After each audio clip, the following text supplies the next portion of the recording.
Hello, ladies and gentlemen. I am O'Brien McMahon, and this is People Business.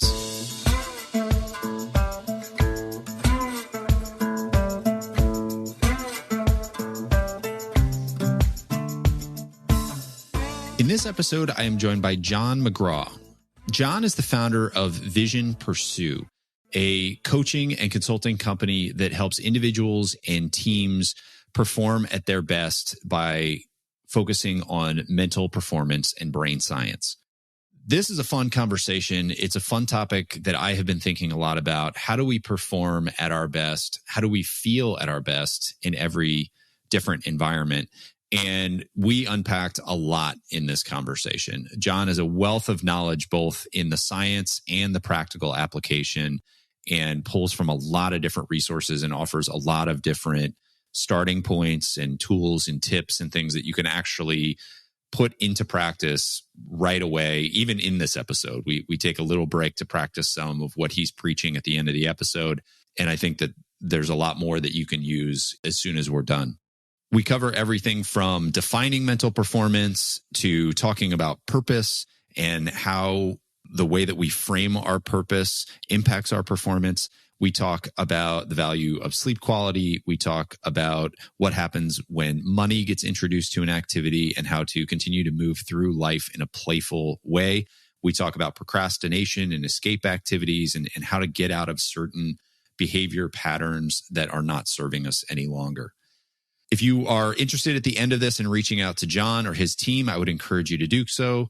Likewise, if you are interested in any of the topics we talk about in the show in general, if you want to share this information with your team, or if you would like to talk to me about anything I do professionally, please find me on LinkedIn, O'Brien McMahon, and reach out with a direct message. Always happy to engage and continue the dialogue.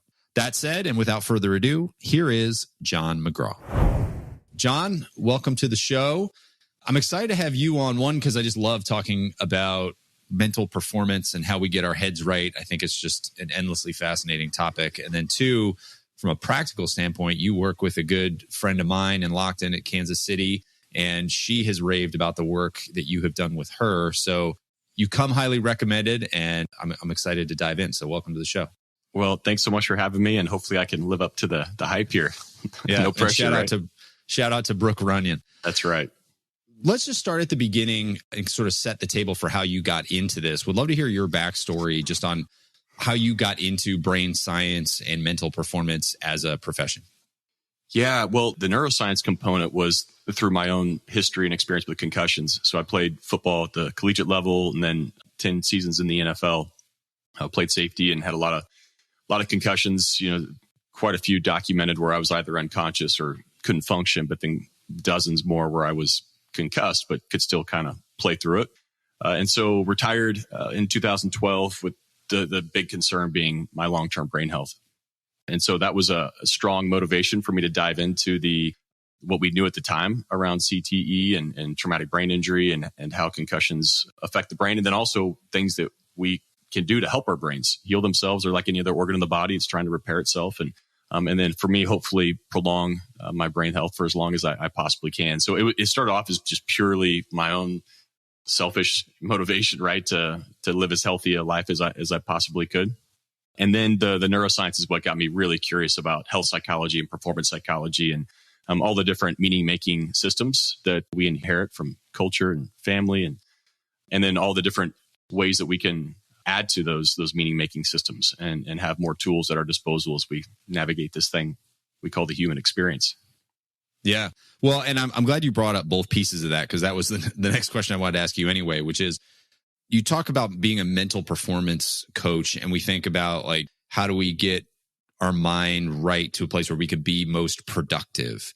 But then there's also the actual like physical healing side of the journey that you went through, and actually trying to create health within the brain and new brain patterns and those kinds of things. And it seems like there's some overlap, but they might be a little bit different. I guess, could you talk to each of those components and how they factor into the work that you do with individuals?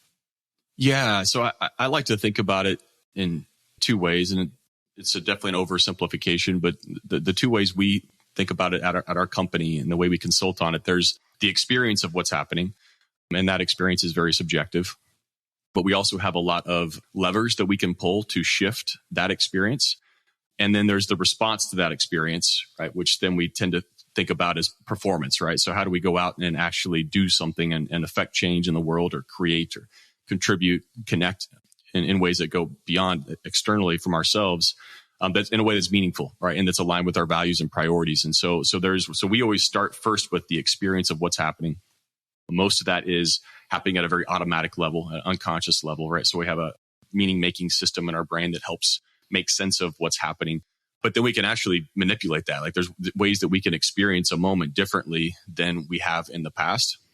And so I think that's the part that we get really excited about at Vision Pursue. One of the things we love helping our clients do is slow down stimulus and response, realize that the experience they're having is subjective, right? It's their own brain's interpretation of what's happening.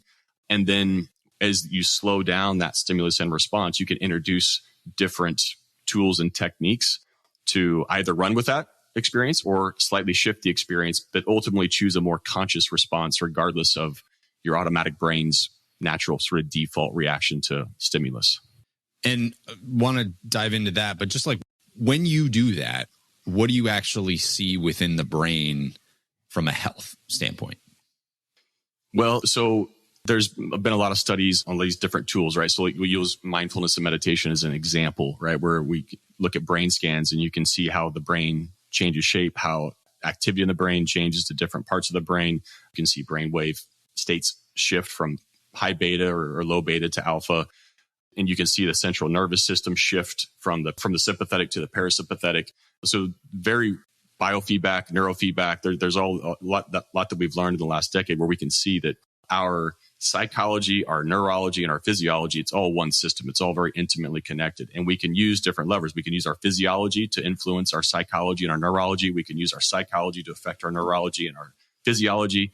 And so for us, the more levers that you know of and are aware of and have practiced, right, then you have more tools to respond to your experience, to shift your experience, and then ideally show up in the world in a way that is most meaningful to you. If you're open to sharing, and you don't have to, but I would love to know, like, you're coming out of the NFL with an unknown amount of concussions, right, concerningly high, and you go on this journey. Like, what have you seen with your own brain scans? Like, what have you felt in your own life? What's the first person anecdotal evidence that you've seen that this stuff is working for you? Yeah, great question. So I did do a SPECT scan about a year after retiring from the NFL that showed what we expected, which was very limited blood flow to certain areas of the brain that would be consistent with where the brain injuries took place, with the concussions that I had. So limited blood flow to certain areas, which is concerning. I haven't gone back since then to do a scan. I should go back and do one since, but that was a strong motivation for me to not only know that I was feeling some symptoms that would probably be consistent with traumatic brain injury, but then to see, okay, no, there's actually injuries in the brain, right? Like when you see it firsthand, you're okay, that's a real thing. So then for me, it was even more motivation to go and figure out, okay, how do I prolong my brain health? And what was interesting was my initial search took me to some of the more conventional ways we think about optimizing the brain body system. So nutrition and exercise and sleep. And, I got really focused on those and developed good plans around those for myself. And then there's, hydration, and there's proper breathing techniques. And then I think the piece that was most impactful to me and most meaningful to me was the meditation piece.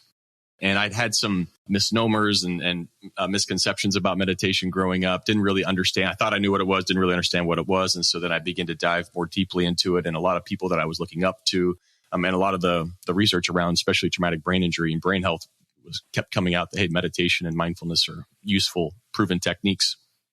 And so I, gave it more of a shot. So I began to study and then began to practice it. And I'll never forget the first time I was, sitting on my couch and practicing, the different mindfulness meditation practices and, really trying to give it a chance. And, it was the first time that I had ever had a really just purely present moment experience with limited analytical brain processing.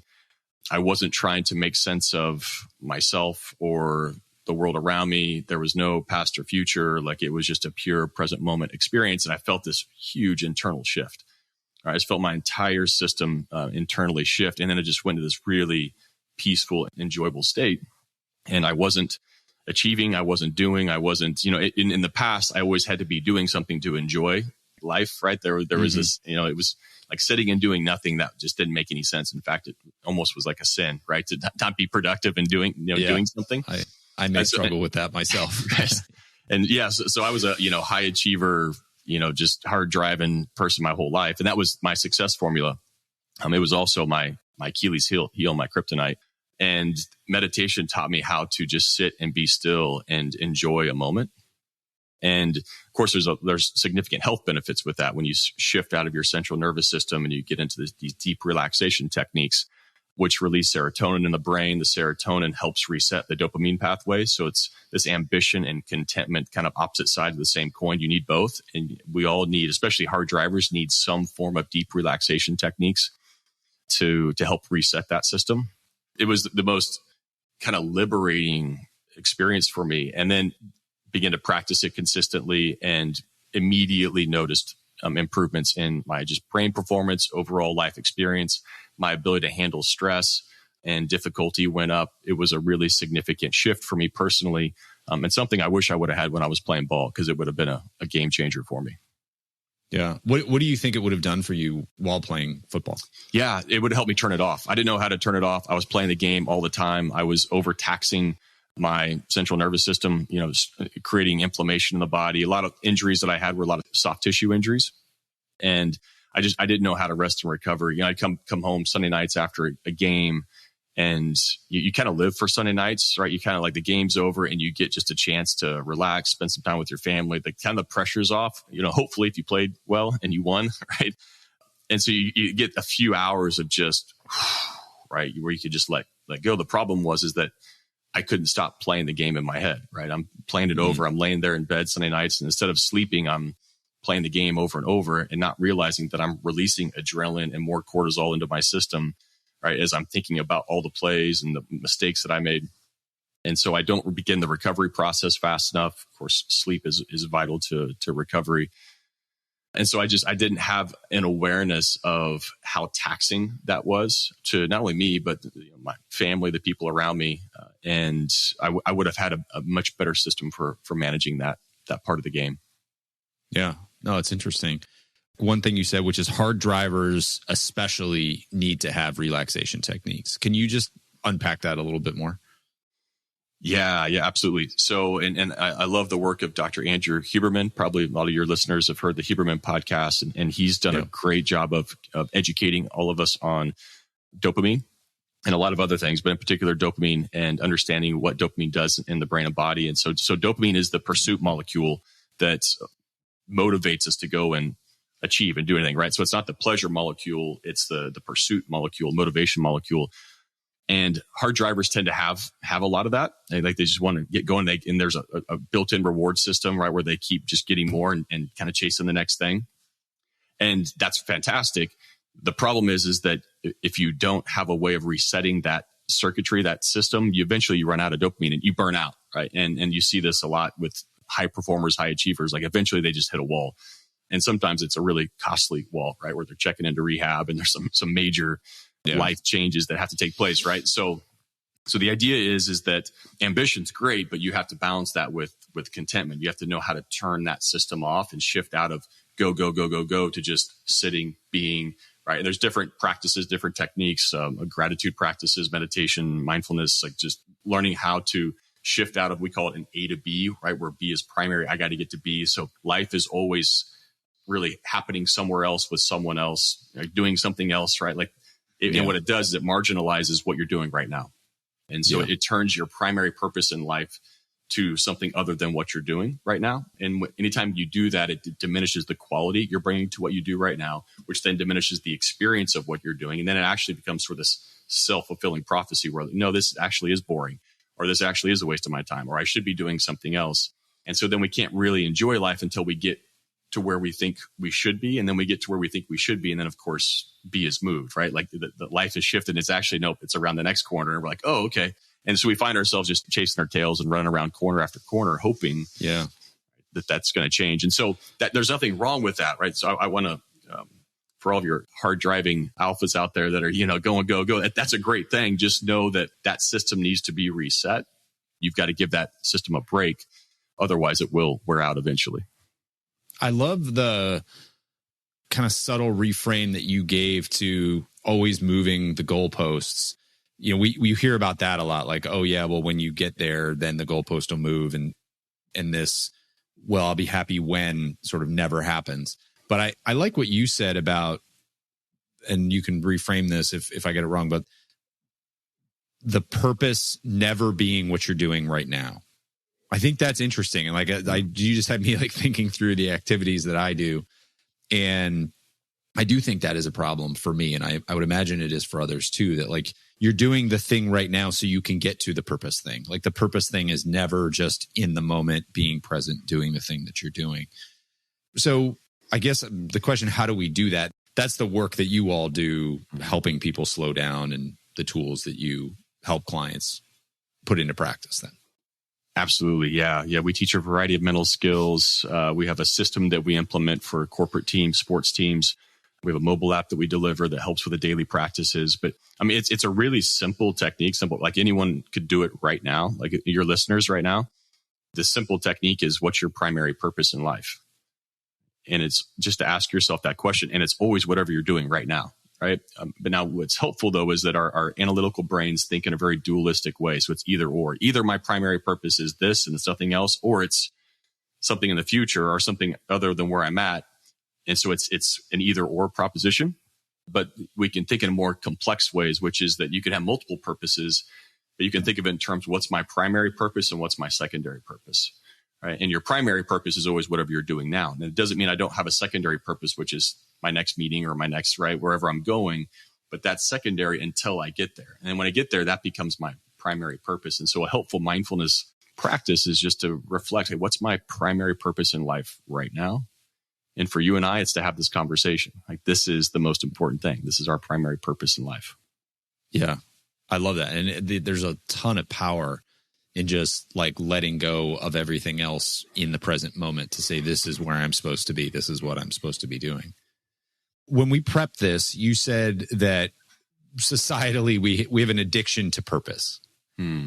Is that tied into what we're talking about here? Yeah, yes. And this is a big conversation. So I want to try to frame it. I like big conversations. We do. We have a fascination with purpose, and it's a little bit of, what's the word? We tend to attach some of our ego, our value and self-worth to these big purposes, right? And sometimes it's just growing a big company, making lots of money, but we've kind of moved past that, where now our big purpose, needs to have some altruistic kind of thing. And so then we try to build out these really amazing vision statements and purpose statements for our companies and try to turn it into something that, maybe it is, maybe it's not. But yeah, the idea here is one, the purpose tends to always be somewhere out in the future, right? Which encourages us to continue to marginalize what's going on right now and devalue it and make the future more important. But then it makes it hard for us just to do the simple kind of mundane things and realize that those are just as purposeful as anything else. And I love the quote from Dr. Martin Luther King. Sometimes it's called the street sweeper quote, where he said, even if it falls your lot to be a street sweeper, go out and sweep streets like Michelangelo painted pictures, like Handel and Beethoven composed music, like Shakespeare wrote poetry. Sweep streets so well that all the hosts of heaven and earth will have to pause and say, there lived a great street sweeper who did their job well. And when we make what we do, right, the purpose piece most important, it can take away from the quality of how we do something. And so for us, what we teach at our company is it's all about the how. Like the why matters a little bit, but at the end of the day, it's really more about the how and how do you show up and sweep those streets every day? Because most of the day, people are just sweeping streets, right? Like that's kind of the metaphor. Like I'm doing expense reports, emails, like all the stuff that we have to do on a regular basis. very little of it feels like this big grandiose purpose thing. Even so we get so addicted to it. It's got to be this big grandiose purpose. No, just go answer your emails like Michelangelo painted pictures, right? Go have that conversation with O'Brien, like Shakespeare wrote poetry, right? So it shifts the experience of what you're doing. That's an interesting thought to wrestle with. Is we've spent so much time thinking about why. You got Simon Sinek, Start With Why. But I think that book, as much as it has helped a lot of people, has really messed a lot of people up too. Yes.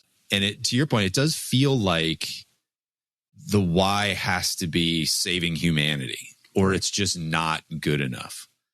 And it's interesting. What I hear you saying of focus on the how, not the why, is if you focus on how you are doing the things you're doing in life, it almost infuses why. Like the why is to do the thing you're doing the best that you can do it, and to continue to move through life doing the best that you can. And that feels like a pretty good, strong why if you actually think about it. So it's almost like the Trojan horse of getting to this purpose is focusing on the how you're doing the things you're doing. And that ultimately builds the why. I think Mike Rowe talks about that a lot after doing Dirty Jobs for however many seasons he hosted that show. And he has some great videos out there about not following your passions, not following your purpose, just going out and finding something that is good enough for you at that stage and just being the best at it that you can be, and how much purpose and meaning that instills in somebody's life. And it's similar to what you're talking about here. So I think that's really interesting. I've never thought about it like that before. Yeah. The advice I give college students is there is no perfect job. Like, it doesn't matter what you do, right? Don't just go do something, right? And just go start getting better at something. But when we create this relationship, and I don't want to, I think the why still has a place. We just have way overdone it, and we relate to it in an unhealthy way where if you can't convince me that the why is somehow big enough for me, then I'm just not motivated to go do anything, right? So we've created a culture of people where we have to convince them that what they're doing matters and that there's purpose in it, and that somehow it's going to create these systems where I'm only motivated if you can convince me like the ROI is going to be there, right? There's no ROI. I'm not motivated to go do it. And so what that does is it just takes all of the quality of just going out and doing something primarily. Like, think about athletes. When athletes lose their passion for the game, it's because they're no longer primarily playing the game for the love of the game. Like, the purpose now is to get an outcome. The purpose is to win the game. The purpose is to get a contract. And as soon as that happens, you can just see the passion just drain out of them, and they lose their love for the game. And they think and the only thing that's changed is they're relating to the game differently, and their primary purpose is now changed to something in the future that they don't have control over, which creates stress, creates anxiety, and everything changes for them. Yeah. So this is a perfect segue to a question that I wanted to ask you, which is, this is great. And it's great to be present when we're working on our hobbies, right? And sometimes we get more effort to our hobbies than we do to our jobs, because that's where we feel like we can express ourselves most naturally, right? We don't need to make an income from this thing. And so we can just go out and we can do it with reckless abandon, and maybe it's good, maybe it's not, but we love it. When we start doing something where we need the income to survive, things go squirrely in our heads. What are your recommendations? How do you coach your clients to keep this sort of loose, playful mentality when they do need to make money, and when there are wins and losses in the corporate world, right? If you don't get the deal, if you don't keep the client, you don't make your salary goes away, your commissions go away. So how do we keep this playful spirit when there are actual repercussions? Yeah, it's a really great question. There's a lot to that. The first thing I would say is understanding that we have different, like our experience. We could be having a totally different experience than we are right now. Like, someone else could be in our exact same situation and experience in this moment completely differently. But that also doesn't invalidate our experience. So there's this process of awareness that there's a different perspective, a different way I could be relating to what's happening. But then there's also this awareness and this acceptance, say, hey, this is what my brain is currently doing. My brain is currently really stressed because if I don't close this deal, or if we don't get this job, then there's some very real consequences, right? And that's a good thing. That's your brain trying to protect you and trying to say, hey, this is important. This matters. Like, we need to do our very best here. So I might start there and just say that most of us in our culture in particular, we have a very unhealthy relationship with challenge and difficulty, and especially difficult emotion. Most of us think that we shouldn't be stressed, that we should be happy all the time, that we shouldn't be down, depressed, whatever. And so, but those are all normal human emotions, right? Those are actually very good and appropriate if we respond to them appropriately. But because we've developed a culture of suppression and numbing and resistance, we actually make those worse when we create more of what we don't want. So I think first is starting with, hey, this is what my brain's currently doing. How do I work with that? And then also realizing that, hey, I could be relating to this differently. And the way we teach that is you've got a left hemisphere of the brain that's going to perceive everything as primarily a stressful means to an end. And its job is to keep you productive and safe, right? Like that's the job of your left hemisphere, your analytical brain. And you want that. That's a really good thing. We also have the ability to access more the right hemisphere, the experiential mind. Dr. Jill Bolte Taylor calls it. And this experiential mind's having a very different experience. And think about the right hemisphere as sort of the context, big picture. It sees how everything is interconnected. It has a much broader, bigger perspective of things. And your analytical brain is very specific. It's kind of like the forest and the trees. Your analytical brain is the trees, and it's in there just chopping trees down and trying to make hay and make money and get through life, right? But your right hemisphere sees the forest. Most, especially high achievers, have an overly dominant analytical brain. And it's hard for them to see the forest. It's hard for them to see that bigger picture, that perspective. When you shift that perspective, your internal state shifts. And usually you get a more appropriate relationship to what's happening. A lot of times the mistake people make is they try to convince their analytical brain that it needs to be less stressed and less worried and more, grateful and more focused and all this. But that's not really its job. Its job is to go out and cut down trees, right? Yeah. The key is, how do you just shift your attention away from that analytical brain to your experiential? And now you've got a more complete interpretation of reality, of what's really happening. So what does that look like in the moment? Yeah. So a lot of different techniques and levers. We like a lot of different breathing techniques. We have different and more analytical brain approaches that we use to help calm the analytical brain. And it could be as simple as a technique we like to teach is expect the expected. And so when things are difficult and challenging, usually it's because your expectations aren't aligned with reality, right? And a lot of people go through life and they think there shouldn't be any struggle and challenge and difficulty, and that's not reality, right? So how can I just align? No life has ever existed that way. Yeah, exactly. So how do I first align my expectations with reality, right? And realize, okay, you know what? I signed up for this, right? Like I'm a parent, right? My kids are fighting and they're struggling, and we signed up. Like that's a normal part of the parent experience. Or I'm a boss and my employees are, not engaged or whatever it is, or a difficult client. Like that's part of the job description. Like we all signed up for that. And so that a simple technique like that could just help calm the analytical brain down and be like, oh yeah, this is normal, right? Another technique, you could do like a breathing technique. So we love different like box breathing. It could be double inhales. I love power breathing. I'll do power breathing 3 or 4 times a day. A few minutes of just really deep, intense breathing. Great way to reset your whole system, but also it's really hard to mind wander and ruminate on things that are stressing you out when you're hyperventilating, right? So, so you do like there's a lot of different techniques you can use to just shift from that analytical brain, or just help your analytical brain just dial it back a little bit, right? Just, hey, we're running a little bit too hot. Here's a technique. Sometimes you try to do the opposite, like that. That's a great way to do it. Like if your brain's running hot, like tell it to go hot, run faster, right? Like give me more, right? And a lot of times that will help calm it down. So, we teach dozens and dozens of different techniques through our training program. And the idea is, hey, the more tools I have in my toolkit to meet the demands of the present moment, to meet the demands of life is coming. When the brain knows you have tools and it knows you've got a plan, it optimizes and it works better. Yeah. I like going back to what you were saying about seeing the forest for the trees.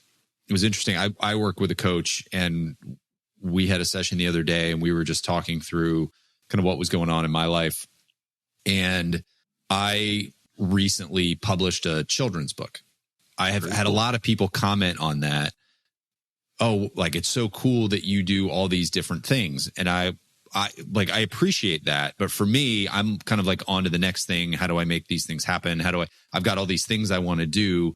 So how do I keep it going? Like, yeah, great. No, it's awesome. I love it. Appreciate the kudos. Like, now I'm on to the next thing. And how do we keep going? I just said out loud, and then I was like, oh, I actually really like that analogy, that like, I feel like I'm painting this mural of what I want my life to be. And I keep adding to it and I keep refining it, but I'm the painter. I'm up against the wall. And so all I see is whatever I'm working on at the moment to build this mural. But everybody who's walking by sees the mural. They're not as focused in on the detail. They're seeing the mural. So they're commenting on this mural, and I'm just seeing this little piece going like, oh yeah, thanks. But like, this is what I'm focused on. And so for me, the realization was that not all the time, but at least in some regular interval, I need to step back and look at the mural and say like, oh, this is my life. This is what I have done. Let's have some gratitude for this. Let's take some perspective of this. Let's just sit and enjoy the picture for a minute. And then that even gives me better perspective to move back to the wall and say, okay, now let's do this in a more meaningful way again.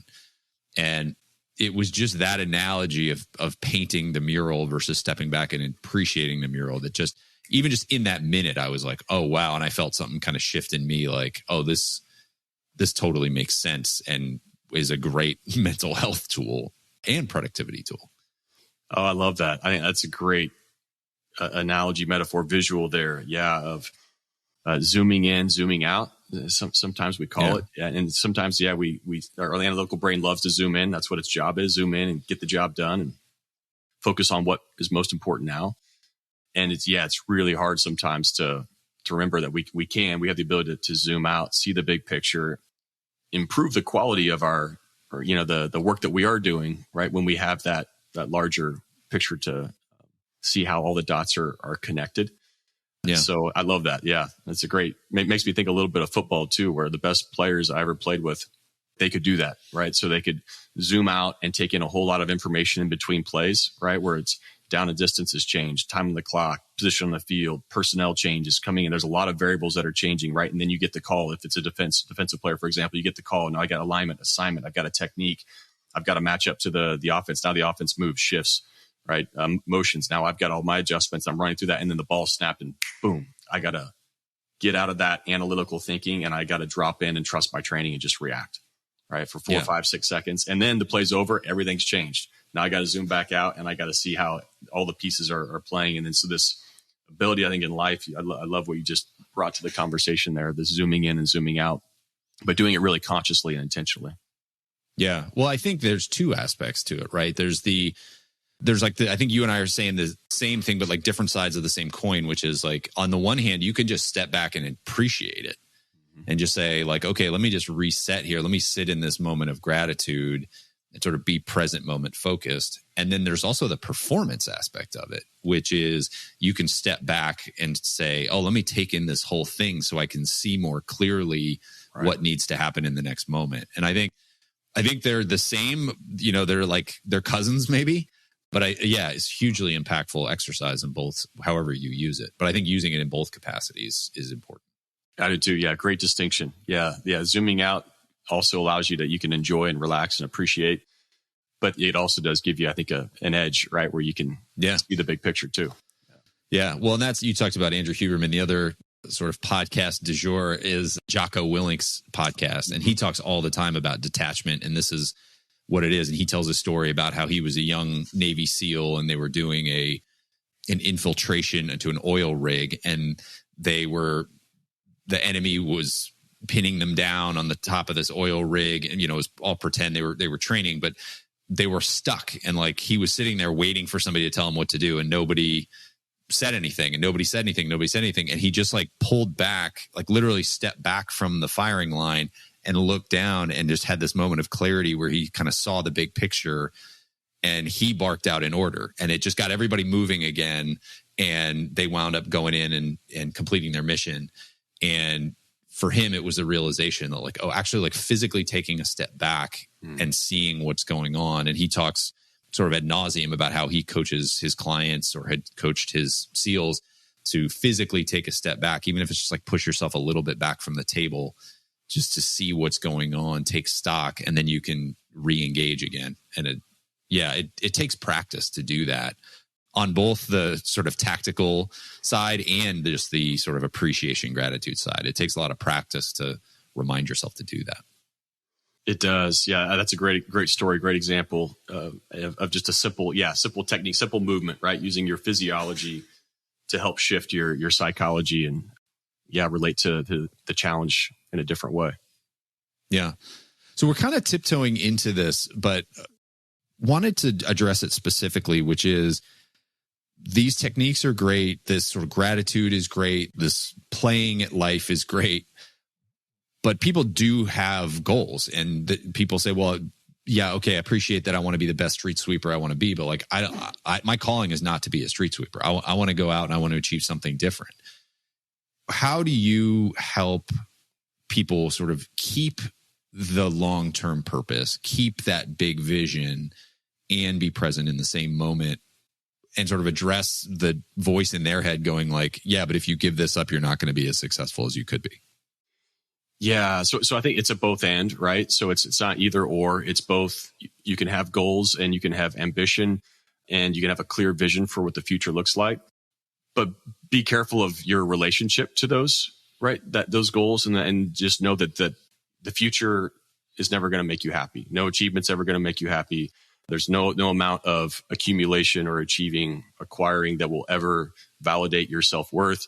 That will someday you'll be like, hey, I've arrived. Like I've finally, like it's all, all the answers, and it's never going to happen.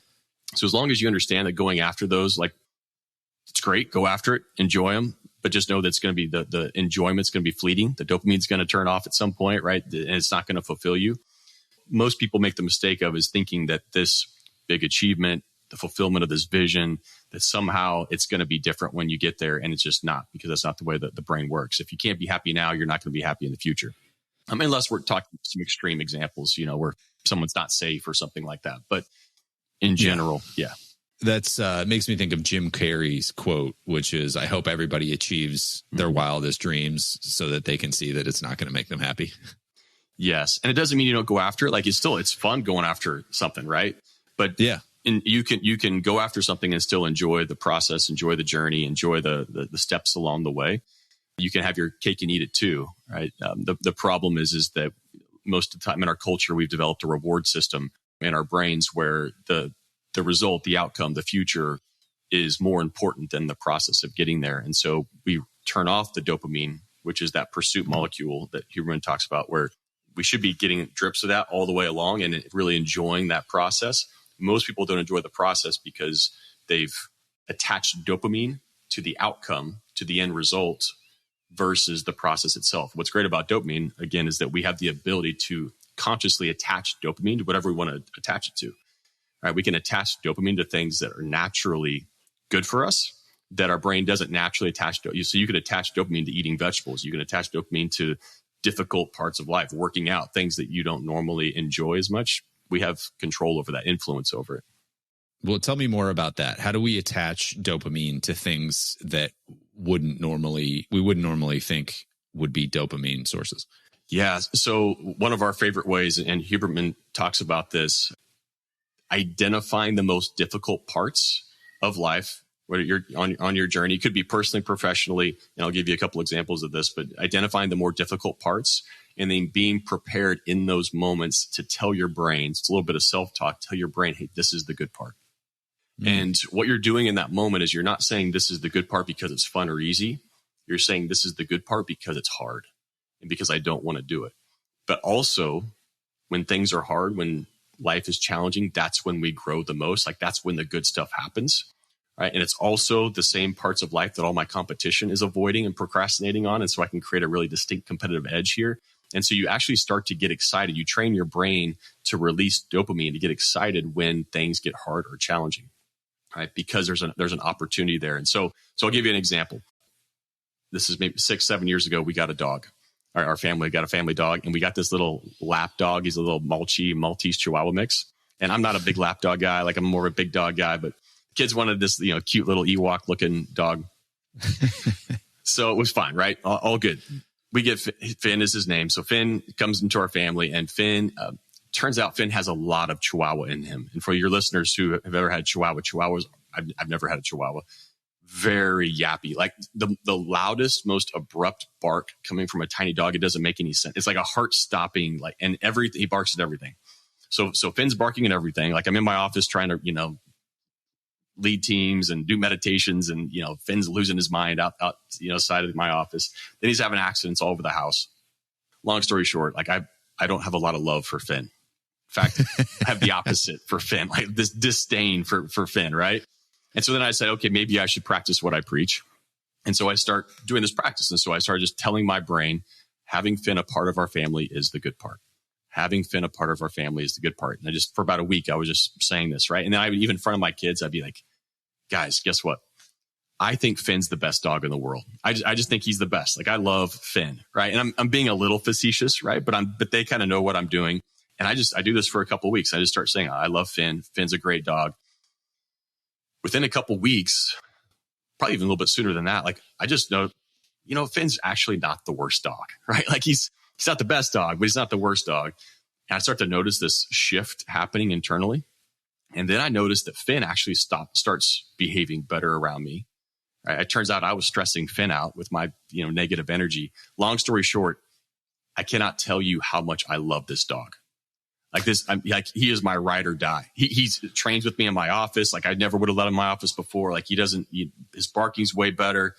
We have this great, I'm telling you, like I have this deep, deep love for Finn. And the only thing that changed was I just told my brain, we're going to experience this differently. We're going to have a different experience here. And so you can change your experience of life really simply. And what's great about it is you can turn these more difficult parts of life that you're kind of avoiding, wishing weren't a part of your current human experience, and you can turn them into something that's a really not only amazing experience, but just a tremendous growth. It's, you get better as a person. Like you realize that those challenges are your teacher.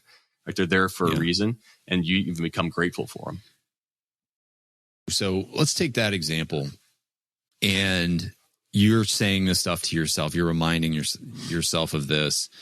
And then Finn loses his mind again. And you got that part that you're like, God, motherfucker. Like, here we go again. And that like resentment kicks in, or that anger kicks in.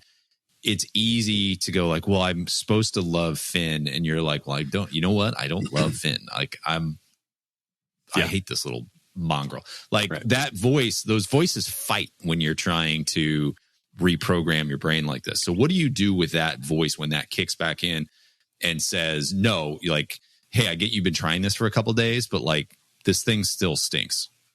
Yeah. So the first couple of weeks, when you're doing a practice like this, just know that's going to happen. Expect that, and just stay with your mantra. Hey, your automatic brain's going to come up and do whatever it's doing. Just notice that, right? Hey, it's fine. It can feel what it feels. It can have its opinion, but we're introducing a different opinion. And we don't like to use the word self-talk because we don't think you're talking to yourself. You're talking to your automatic brain. And your automatic brain's talking to you, and you're the one who notices that your automatic brain just said something that you might disagree with, right? And so I think a little bit of separation there can be helpful. But yeah, you just keep saying it over. This is your practice. Hey, having Finn a part of our family is the good part. This is the good part. I started like when Finn would start barking at people, normally I'd yell at him, right? Like, hey, Finn, shut up, right? Like, and now what I do is, hey, Finn, give him hell, right? Like, don't let him get away with that. Like you tell him what's up, right? And so I'm just kind of like in this non-resistance of just going, whatever Finn does is amazing. Finn, that was the best potty you just did in the corner over there by the tree. Like, awesome. That was amazing. Good job. And it seems ridiculous, but I'm just programming my brain that whatever Finn does is awesome. Because the alternative is, I can sit there and be all pissed off about him, peeing in the corner or barking at someone, but how does that serve me? Right? That's not helping me. I'm not changing his behavior by being pissed off at him. I'm just ruining my own life.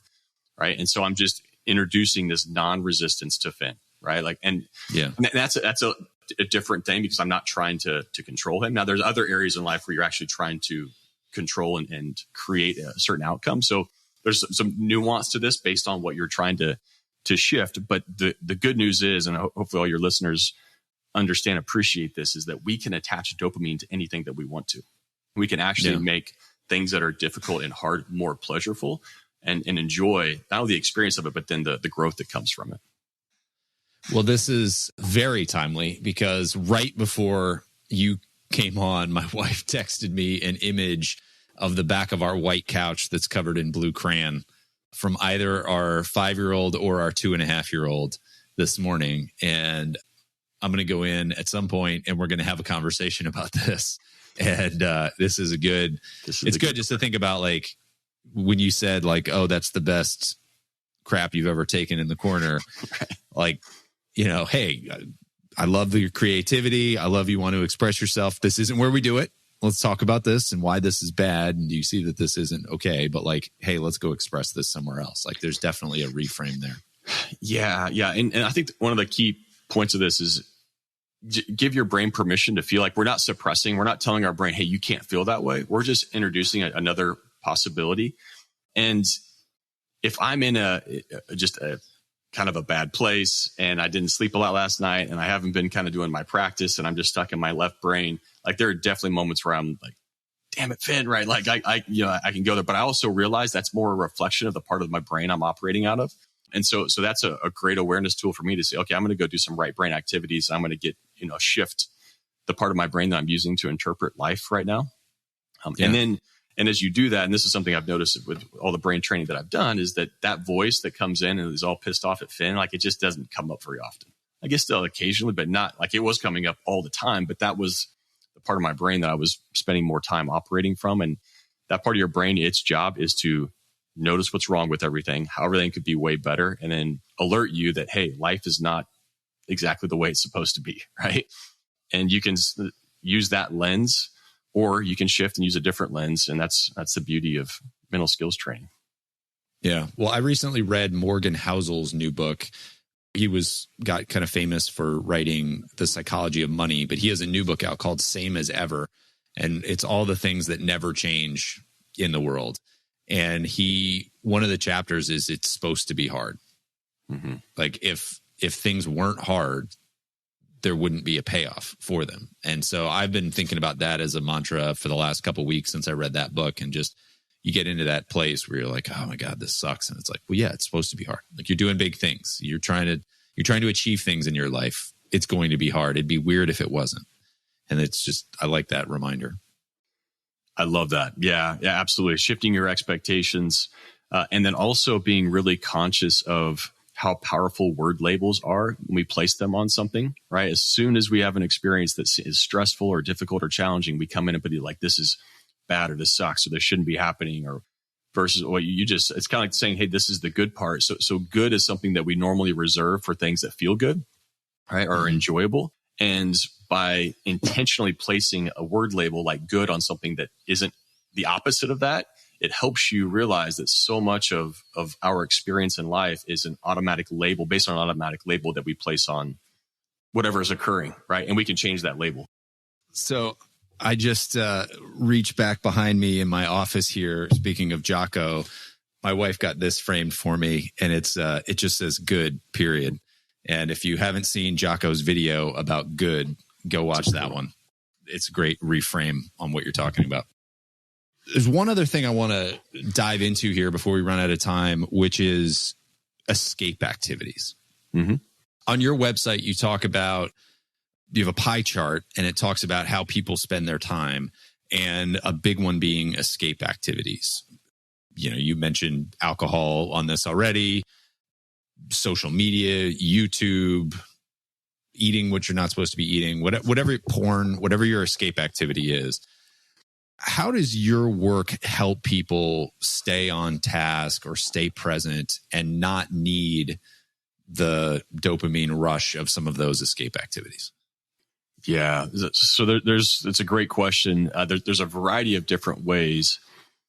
I think maybe focus on probably the biggest one, which is helping our clients understand what emotion is, why it exists, and how to respond to it.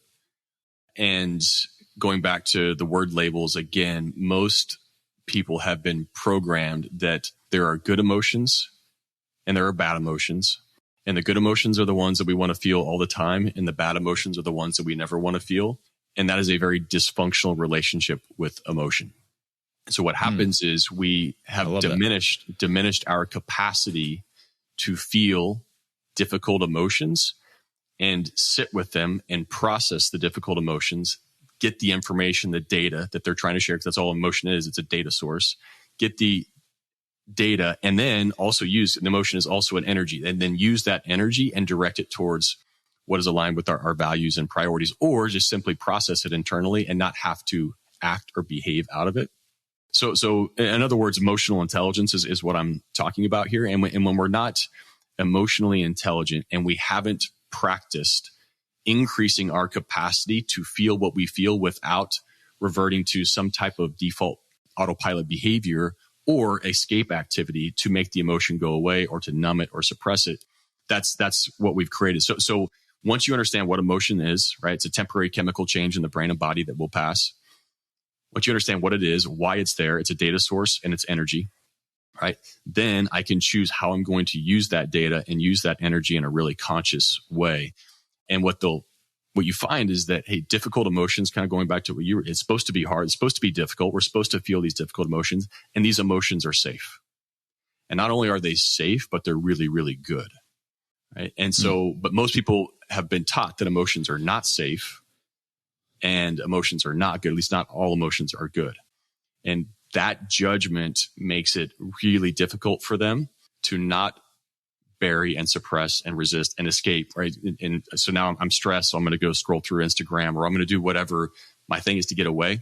Now, I will say that there are some really fine, healthy escape activities, maybe even some maybe a little indulgent ones, right? Some sweets here and there that are completely fine. But I think you're talking about when the escape activity becomes a detriment to them or the people that are around them, right? That's an indication that they're not processing emotion, right, in a really conscious way. And when emotion becomes too intense, then we have to go to in some type of self-medication coping because we're just saying we can't handle this, right? This is too much for us. And so we're going to check out, escape. Yeah. There's a number of different other ways, but that's probably the most important way that or starting point for our clients. Okay. And if it's all right, I'd love to use a personal example. I'm willing to throw myself under the bus on this show. So YouTube has been an issue for me. And I find that I'll do I'm doing 2 podcast recordings this morning. I'm going to bang out a bunch of emails in between.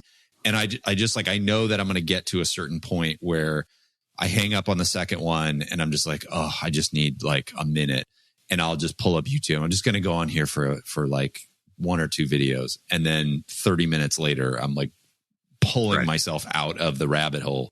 And it just happens more than I want it to happen. I mean, I don't want it to happen at all, but it happens more than I'd like it to. So what do I do? How do I assess the emotion that I'm feeling, and how do I find a healthier path for it in that moment when all my brain craves because I've sort of created that addiction and that behavior pattern?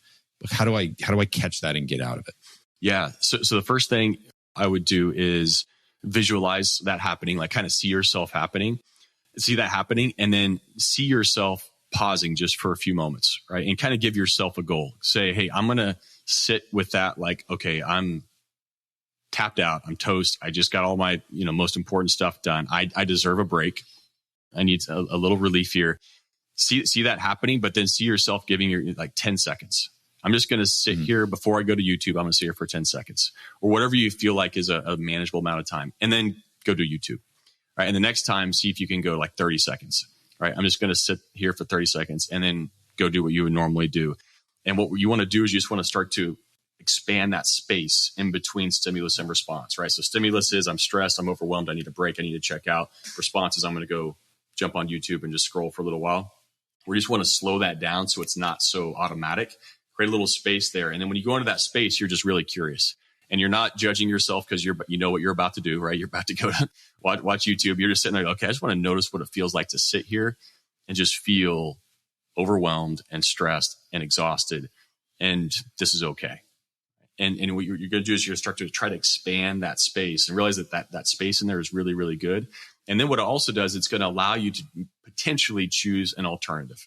Right. Hey, make a choice. Yep. So then exactly. It's Dr. Viktor Frankl, in between stimulus and response, there's a space, and that space is our power to choose, and that power to choose lies our freedom, right? And so, but we have to create space.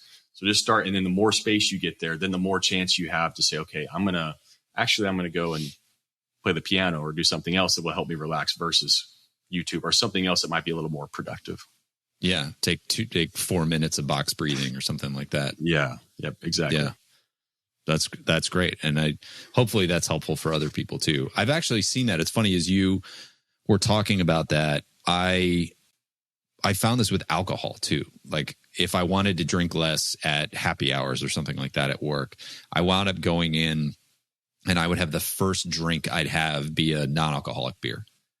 And I just felt like it would allow me a little bit of space to settle into the event. And then I could choose, is this an event where I want to have a drink, or is this an event where I don't want to have a drink? And I wound up more and more choosing, you know what, I'm actually good. I'm kind of in the social environment now.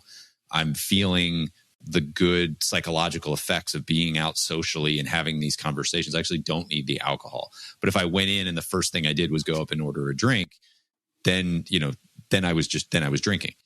And over time, I've actually cut almost down to zero from alcohol. But I noticed that, thinking back, that was kind of the first step in how I did that, was just creating more space for myself so that I could choose whether that was what I wanted to do at that event or not. So there are all kinds of different applications for this, but yeah, I love that thought of just building some barrier for yourself before whatever the activity is that you want to get out of. And then maybe you go in and you do it again. Yeah. I love the permission to go down the YouTube rabbit hole, but you get to choose. That's right. That's it. Yeah. Yeah. Great example. Thanks for sharing that. It's a great idea too. I appreciate that. I might steal that one. That's a great idea. Yeah. Well, and I have found that, usually 1 or 2 non-alcoholic beers in a social environment, I actually walk out feeling buzzed. And I realize that it's the social environment that I'm after, and it's not the alcohol. Yeah. Yeah. It makes a lot of sense. Yeah. Jon, last question is, well, I guess second to last question is, we've talked about a lot here. What would you recommend as one thing people can do who are listening to this just to start dipping their toe in here? Where's the place to start? Yeah. Okay. That's a great question. So, and everyone's probably in a different place on their journey. I think the starting point for us is always awareness of the automatic brain. And what I would challenge all of your listeners to do right now is for 10 seconds, and I'm just going to stop talking. We're going to have an awkward silence here, but for 10 seconds, just turn your brain off and stop thinking and notice what happens. Ready? Begin.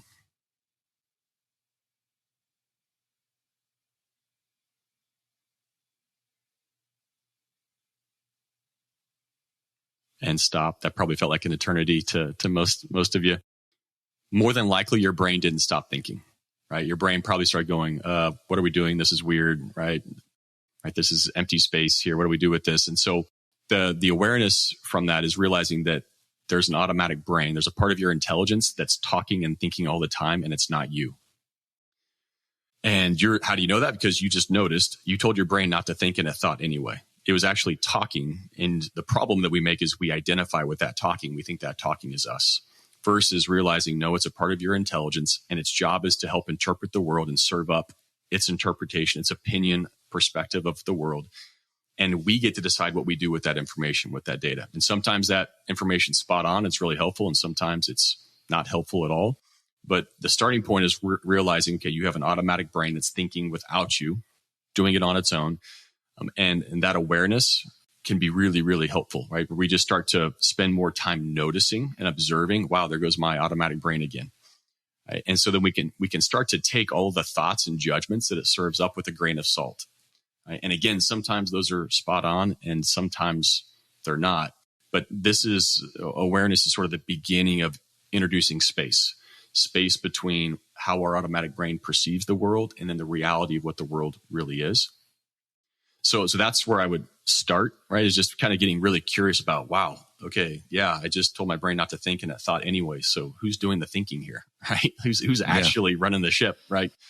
And so start there. And then I think one of the most useful ways, especially if you haven't done a lot of meditation or you're just starting on your journey, I think one of the best ways is breathing techniques. The breath is one of the best ways to shift your internal state that doesn't require a ton of practice. Like you can just get benefit right away. My favorite technique is power breathing, popularized by a gentleman, Wim Hof. Maybe you're probably familiar with Wim Hof breathing. Yeah. And, I'll do 2 or 3 power breath cycles 2 or 3 times a day. And it's a performance enhancing thing for me. Like I'm sharper, I'm better recall, more focused. But it also helps quiet my analytical brain, helps me shift more to that experiential mind, helps slow things down for me. So if you haven't played around with breathing techniques, look up box breathing. That's a great one. Double inhales. That's a great one. And then power breathing is probably my favorite. What is the power breathing protocol? Yes. At the end of the day, it's really simple. Take in as much oxygen and offload as much carbon dioxide as possible, right? And you want to do this in a safe place. Huge inhale, huge outhale. Yes. Exhale, and just keep going. Just keep cycling through that. Yes. So how long do you do it for? Yes. So I like in through the nose, out through the mouth. And in general, you want to be a nose breather. For those of you that you want to breathe through the nose. But when you're doing something like this, in through the nose, out through the mouth, I find to be the best approach. And I do about 30 breaths, and it's kind of this pace. And I start kind of small, but I build up to where I'm getting after it, right? Like, and just think about, you're just infusing all the cells in your body with oxygen, which is amazing. Like, think about the thing that you die the fastest of if you don't have oxygen, right? Air. And think about, Yeah. we don't think about it's how bad we are at breathing, how bad we are at really shallow breathing and not giving our brain and bodies enough oxygen.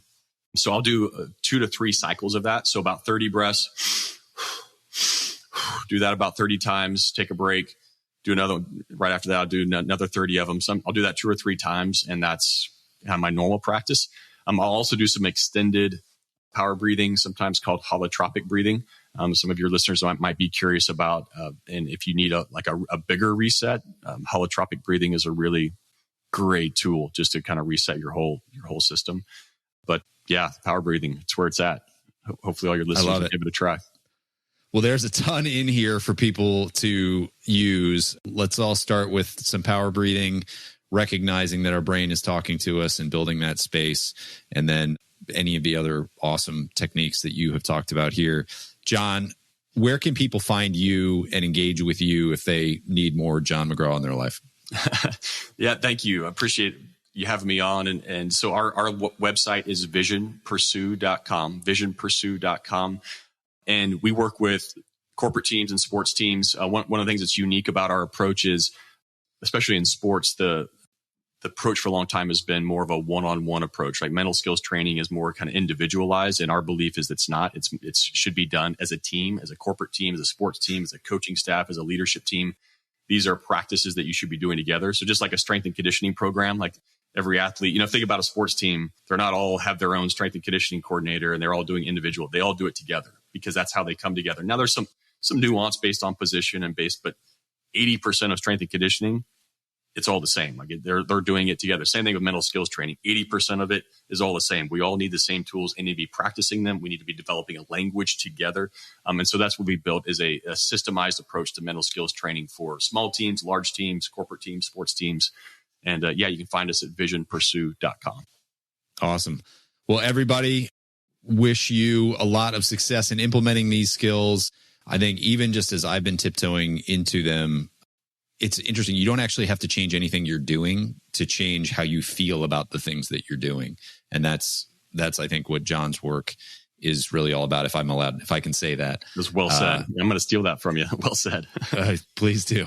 And yeah, all the best to everybody out there. Thank you for listening.